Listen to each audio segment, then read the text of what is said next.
Hello, hello, hello, everyone. Welcome to the final week of the Get Your Money Life Bootcamp course. This this week's class will focus on savings. And as I said before, the content from the other weeks should build upon this week so that you'll start to see how all of these concepts work in unison. They really help with you developing a long-term financial plan. Now, we'll talk about in this class your savings goal, how important saving is to all that you do, and how you can really consider long-term how savings can impact and make some really great things happen in your life. So, give me a moment as I take you through this process and give you some understanding as to why it's so important that you take savings very seriously, and how it can really help you as you grow as a savvy money person. So I love this part of the course because this was the challenge for me. This was a big challenge for me as I was going through my own financial planning process and developing my understanding of how money works. It was very hard for me to get to a point where I saw savings as important.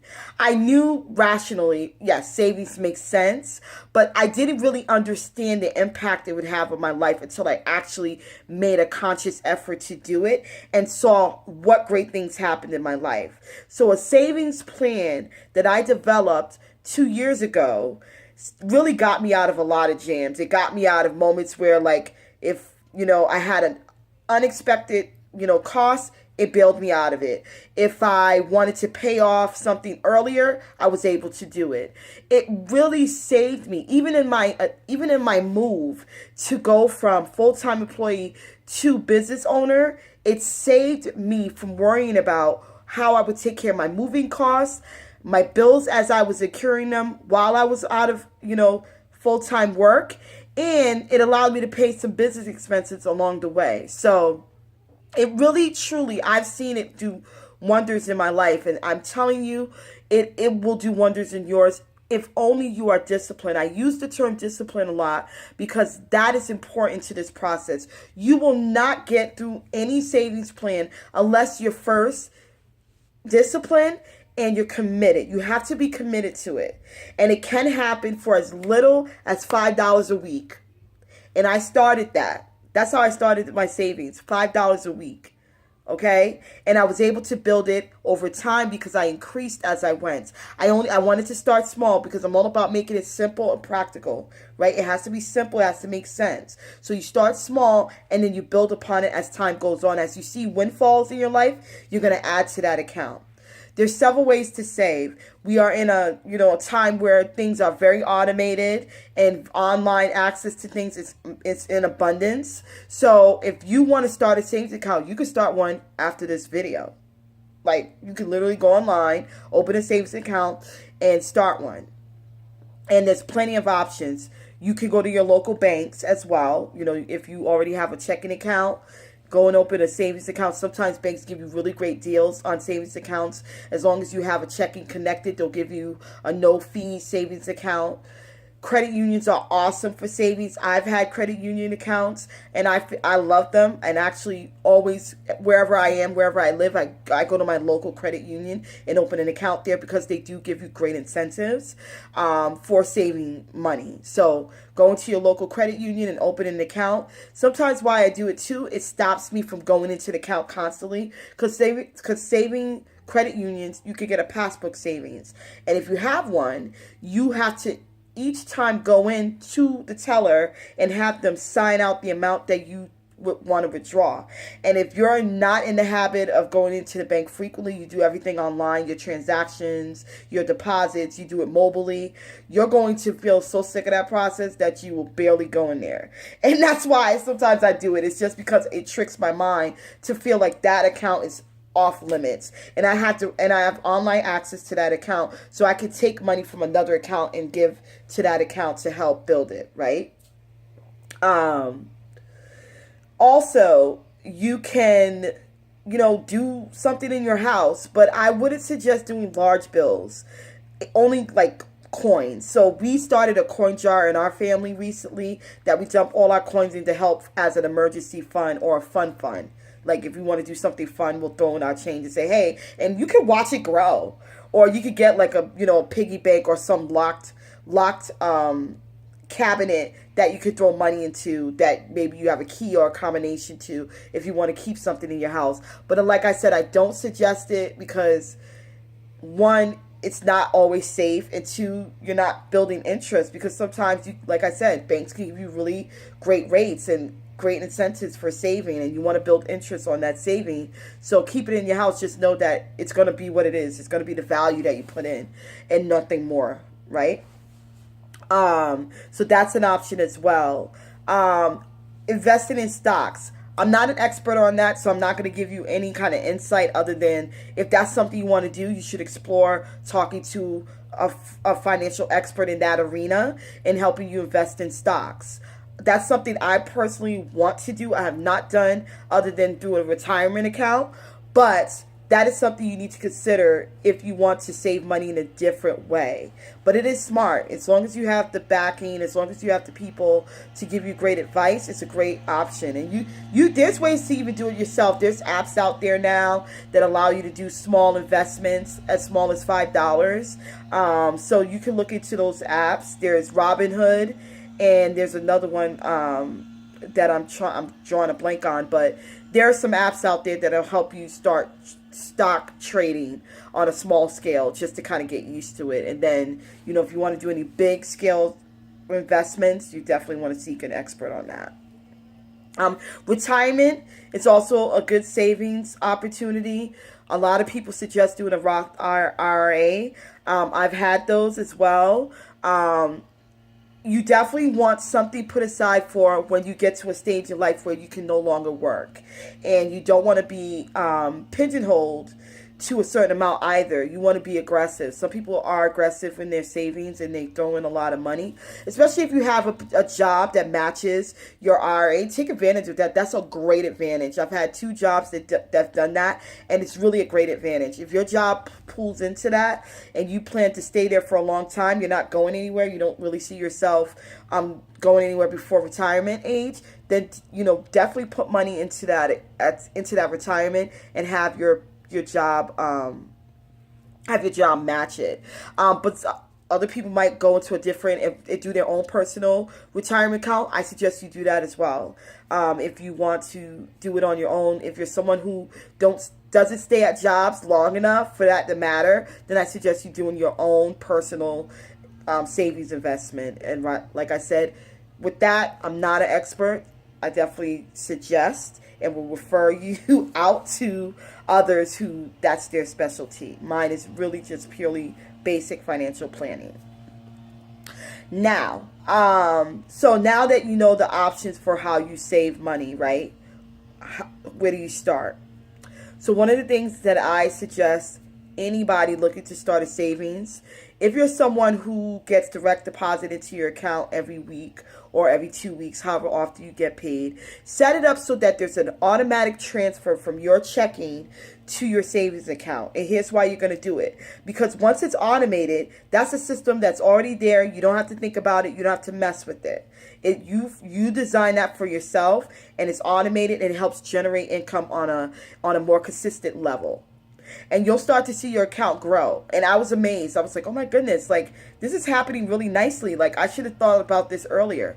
So I would say start with $5 each pay period or each week, if you can. And I got paid twice a month when I had my job, and I still did the $5 a week because I still wanted to make sure, even though I wasn't getting a paycheck hitting my account, I was still saving enough money to make sure that $5 went in every week. So imagine $5 for 52 weeks. That's a good chunk of change, right? So you want to make sure that you're consistent with your savings, that even if it's a small amount, you're putting in that amount every time, every week, every 2 weeks, whatever.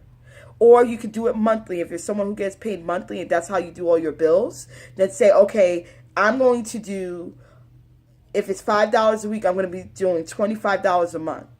Or you can up it a little bit and say $50 a month. and make sure that amount goes directly into the savings account.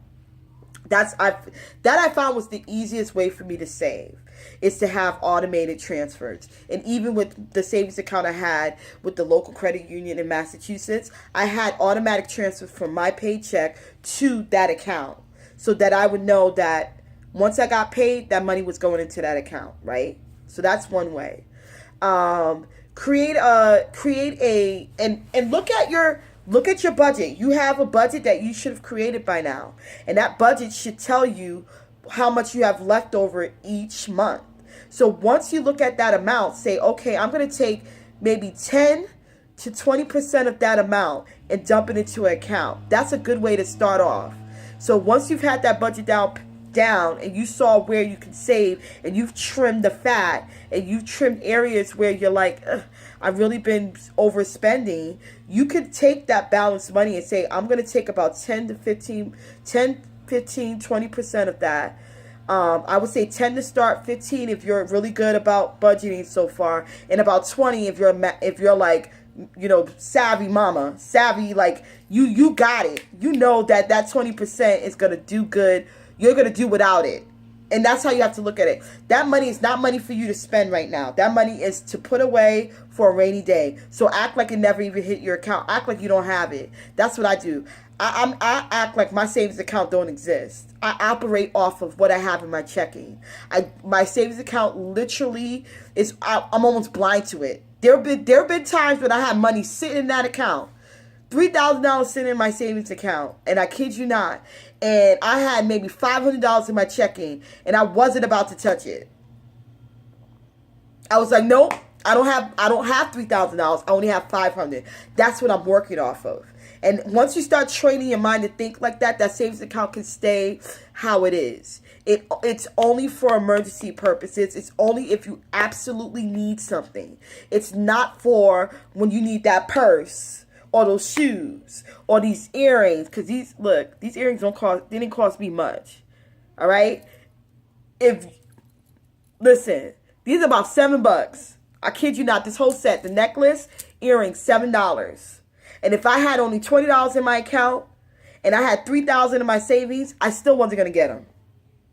Because the $20 need to carry me through until the next time I get paid. That's how you have to start thinking about it. It's what you need. It's not always what you want. Yes, there's tons of things we want in this world. But until you're balling and that account is overflowing in your checking, you need to reconsider what you're spending on and how to save money. The grocery store, you want to save money in those areas. Like I said, start couponing, looking for ways to keep money back in your pocket. That's what savings is. It's putting money back into your pocket and making sure it stays there and grows, so that you are never in a position where you're lacking. Because a life of lack is so stressful. It is. I lived that life of lack. I lived in the overspending, overdraft life for years, where I was completely frustrated and didn't know why I didn't have money. Well, when I actually looked back at what I was spending my money on, and my expenses, and how I was using my money, I was like, I was wasting money. That's really what it was down to. I wasn't saving any money, because I used to say, I can't save a dime. I can't even save $10. And it was like, no, I could have, had I just used my money principles that I've now learned and now teach others. I probably would have been in a different place. But I look at it this way. I needed to go through that experience to understand better what I know now. Right? You have to go through those moments of learning curve and understanding money and how it works and how it stays in your account and how it goes out, because your output should not be more than your input when it comes to your account. And this is what it is. Your output should not be more than your input. When you've spent for the month, when your budget has kicked in, you should have a significant amount left over if you did it the way you're supposed to. If you looked at every way to save. And if you're at a point where even if you crunch the numbers, because I've had this happen to a client. I went through her budget, and I was at one point really sorry for her. I was like, oh my gosh, like your budget, your account, your budget is really tight. Like, you're being hit by major costs. She's a single mom with one son, and she lived in a state where the standard of living was pretty high, one, so rent was high. Then daycare options were not cheap, so she had to spend money on that. And then, she was doing her best to curb her spending with clothing and food and all that stuff. Yet and still her budget was super tight. And after we went through it, I said, listen, you may have to consider a part-time or some little side hustle to generate additional income to keep you afloat sometimes, because you just living off this one paycheck isn't enough. I know it sounds crazy right now. I know it sounds, insane, but you're either going to have to consider another job that pays you more, or you're going to have to if you can't leave this job, you're like, I can't leave it, I can't even do anything outside of it, you're going to have to reconsider either a cheaper daycare option if you can, or a part-time position or part-time hustle that you can do in the midst of all that you're doing, which is a lot, to take care of your family. And I say this because I wouldn't advise someone if I wasn't willing to do it myself. I've done this. I've done those things that I was telling her, where I had to create a side hustle to generate more money, or I had to look for another job and move out of state even. I moved out of state. I moved out of state with my daughter because the standard of living was different from where I was, just so that I wouldn't have to be spending so much on certain things. And daycare, like her activity options were crazy. So I was like, okay, you know what? I've got it. In order for me to have the plan that I want for our future, we're going to have to make a different decision about our life. And that's what you all have to do. A financial plan needs to be, if it needs to be effective, one, it needs to be practical to your life, and it needs to be very real. And it needs to be something you can follow and you're committed to. When you've created this plan, I tell my clients, I'm like, don't come to me if you're not ready to change your mind about money. If you're looking at money as something that is evil, one, if you're looking at the concept of saving as so foreign to you that you can't even imagine what it would be like to save money, that you don't understand that it's still possible given your situation, then there's work to do before you meet with me. When you come to me, what I want to dig through is just to sit you down and be like, listen, based on what you've told me, based on what you have in front of you, this is what you could save. And if you're disciplined, this is what you could have for a year worth of savings. It's all possible. You just have to see it as real. So don't stop yourself before you try. Try on a small scale first, work your way up, and then see the difference. I started with 5, I increased it to 10, then I went to 15. Now what I do is I just dump a portion because I'm no longer getting paid week to week, right? So I just say, okay, I have this significant amount in overage, or I've seen a windfall. I'm going to take this amount of what I got and put it into a savings. That's what I'm going to do so that I can continue to build that account. And even as a business owner, it's important to save. You have to, there's things that are going to come up that you need to come out of pocket for. And if you haven't been disciplined prior to you starting this business, you're going to struggle financially in your business. So you need to be very smart and very savvy and understand that you're going to have to say no. Saying no. Saying no is an action word, and that means you can say no, but the action needs to follow it. You can't just say no and then go do all the things that you said you wouldn't do. You will have to say no to those extravagant trips you can't afford. You're going to have to say no to those extravagant gifts that you shouldn't be buying for yourself, your children, or your family members. You're going to have to say no to that loan that a family member is asking of you. You may not be able to loan them that money because they're not in a position to. Because when I tell you, if you're going to loan somebody money, you need to be able to say, that money's gone, I'm not getting it back 90% of the time. It is what it is. If someone pays you back, excellent, wonderful, you got your money back. But you will have to say no to things because it's important that you stick to your goals. It's important that savings is your bailout. It's your rescue for the times that things become challenging. You could lose a job. Your partner could lose a job. You could be in a position where you can't work. That savings could bail you out of so much, and you need to maintain that in order to live the life that you want to live. I'm telling you right now, savings did me wonders, and I will never, ever go against saving money. I would never be the one to say to somebody, "Oh man, saving money is full of it." Whatever. People think it's what's the big deal about saving money. I'm like, let me tell you, any financial expert that's not telling you that, you need to reconsider who you're listening to. You have to make it a priority in your life. You have to. It has to be a priority. You have to teach your children that. We don't teach our kids enough about savings. We're just like, oh, put money in your account. But tell your kid, why? Okay, so when you put this dollar in your account and someone gave you $5, you put that other $5 in your account. And then the next time someone gives you money, it's $10. And you put that. You know how much you have right now? You have $16 that you didn't have before, because you just put it away and let it go. Now, if you want something really nice for yourself, you have the money to pay for it yourself. You don't have to come to mom. You don't have to come to dad. You don't have to grandma and grandpa or whoever else is your guardian to get that money. You've now paid for something yourself. Your kids take pride in that.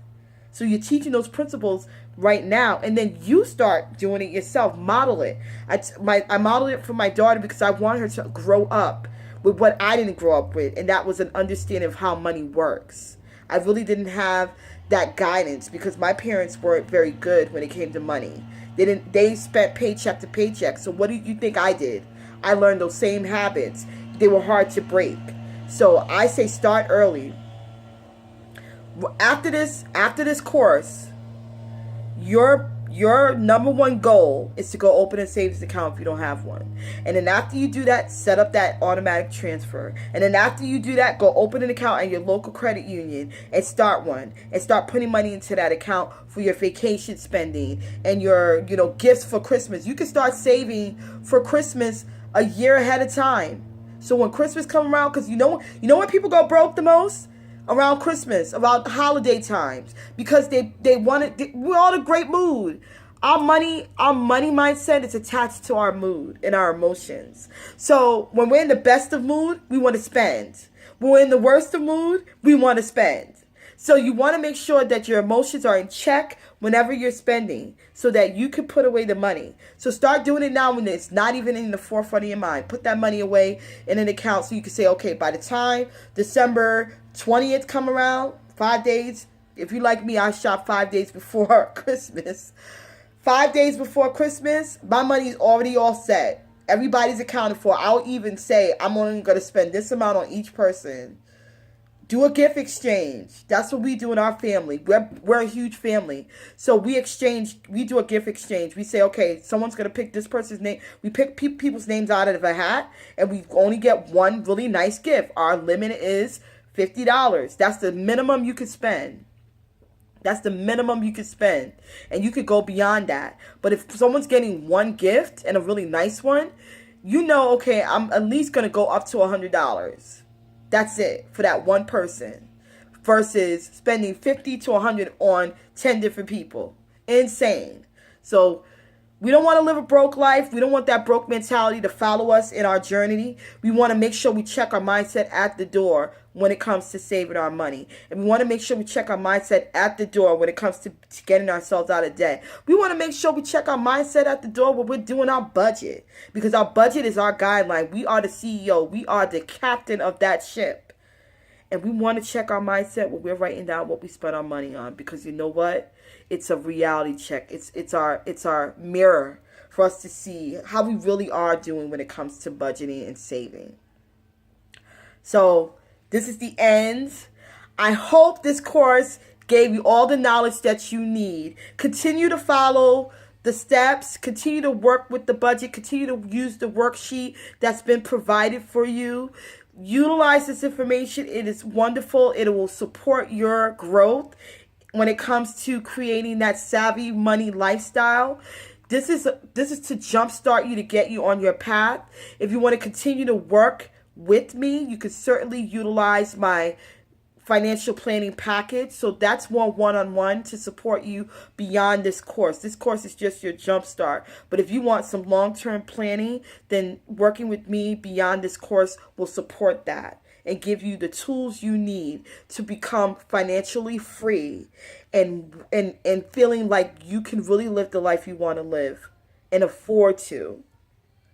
So again, this is Elkie of Savvy Moms Unite, where I teach moms how to live a simple, practical, realistic life. Thanks for joining this course. Thanks for participating. Best of luck to you, and I'll see you soon.